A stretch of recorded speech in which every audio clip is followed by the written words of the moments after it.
اعوذ باللہ من الشیطان الرجیم بسم اللہ الرحمن الرحیم سبحان اللہ وبحمدہ سبحان اللہ العظیم وبحمدہ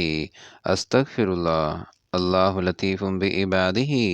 یرزق من یشاء وهو القوی العزیز اللہم صلی علی محمد وعلی آل محمد كما صليت على إبراهيم وعلى آل إبراهيم إنك حميد مجيد اللهم بارك على محمد وعلى آل محمد كما باركت على إبراهيم وعلى آل إبراهيم إنك حميد مجيد رب اشرح لي صدري ويسر لي أمري واحلل عقدة من لساني يفقهوا قولي السلام علیکم ورحمۃ اللہ وبرکاتہ۔ سورہ طلاق کا ترجمہ بیان کیا جا رہا ہے، آیت نمبر 1 سے لے کر آیت نمبر 12 تک۔ شروع اللہ کے نام سے جو بڑا مہربان نہایت رحم والا ہے۔ اے پیغمبر صلی اللہ علیہ وآلہ وسلم، مسلمانوں سے کہہ دو کہ جب تم عورتوں کو طلاق دینے لگو تو ان کی عدت کے شروع میں طلاق دو اور عدت کا شمار رکھو، اور اللہ سے جو تمہارا پروردگار ہے ڈرو۔ نہ تو تم ہی ان کو ایام عدت میں ان کے گھروں سے نکالو اور نہ وہ خود ہی نکلیں۔ ہاں، اگر وہ سرہی بے حیائی کریں تو نکال دینا چاہیے، اور یہ اللہ کی حدیں ہیں۔ جو اللہ کی حدوں سے تجاوز کرے گا وہ اپنے آپ سے ظلم کرے گا۔ اے طلاق دینے والے، تجھے کیا معلوم، شاید اللہ اس کے بعد کوئی رجعت کی سبیل پیدا کر دے۔ پھر وہ اپنی میعاد یعنی انقضاء عدت کے قریب پہنچ جائیں تو یا تو ان کو اچھی طرح سے زوجیت میں رہنے دو یا اچھی طرح سے علیحدہ کر دو، اور اپنے میں سے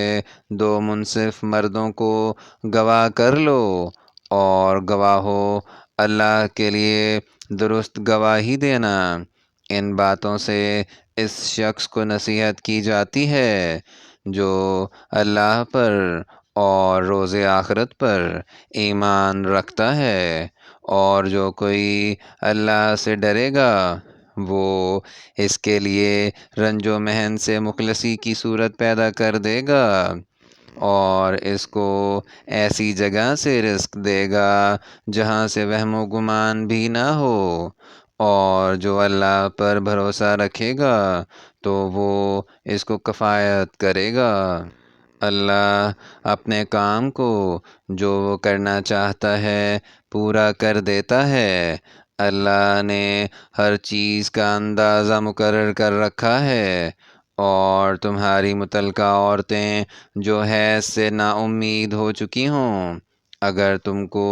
ان کی عدت کے بارے میں شبہ ہو تو ان کی عدت 3 مہینے ہے، اور جن کو ابھی حیض نہیں آنے لگا ان کی عدت بھی یہی ہے، اور حمل والی عورتوں کی عدت وضع حمل یعنی بچہ جننے تک ہے، اور جو اللہ سے ڈرے گا اللہ اس کے کام میں سہولت پیدا کر دے گا۔ یہ اللہ کے حکم ہیں جو اللہ نے تم پر نازل کیے ہیں، اور جو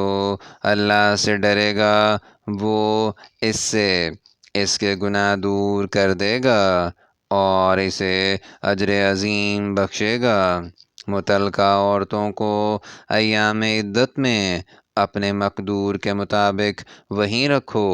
جہاں خود رہتے ہو، اور ان کو تنگ کرنے کے لیے تکلیف نہ دو، اور اگر حمل سے ہوں تو بچہ جننے تک ان کا خرچ دیتے رہو۔ پھر اگر وہ بچے کو تمہارے کہنے سے دودھ پلائیں تو ان کو ان کی اجرت دو، اور بچے کے بارے میں پسندیدہ طریق سے موافقت رکھو، اور اگر باہم ضد اور نا اتفاقی کرو گے تو بچے کو اس کے باپ کے کہنے سے کوئی اور دودھ پلائے گی۔ صاحب وسعت کو اپنی وسعت کے مطابق خرچ کرنا چاہیے، اور جس کے رزق میں تنگی ہو وہ جتنا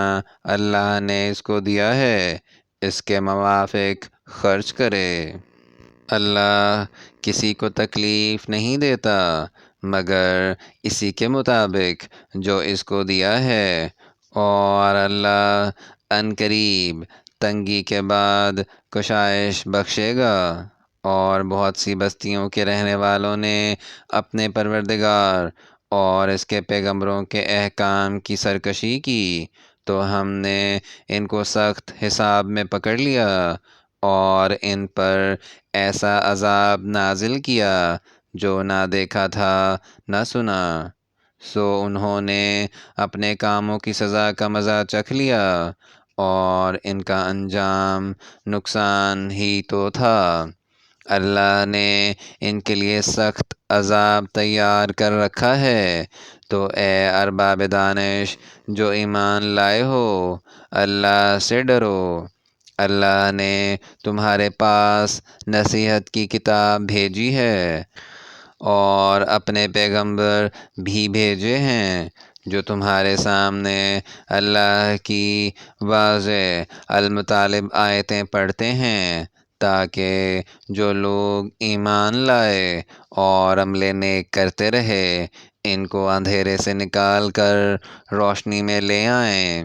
اور جو شخص ایمان لائے گا اور عمل نیک کرے گا ان کو باغہائے بہشت میں داخل کرے گا جن کے نیچے نہریں بہہ رہی ہیں، عبدالآباد ان میں رہیں گے۔ اللہ نے ان کو خوب رزق دیا ہے۔ اللہ ہی تو ہے جس نے 7 آسمان پیدا کیے اور ویسی ہی زمینیں، ان میں اللہ کے حکم اترتے رہتے ہیں تاکہ تم لوگ جان لو کہ اللہ ہر چیز پر قادر ہے، اور یہ کہ اللہ اپنے علم سے ہر چیز پر احاطہ کیے ہوئے ہے۔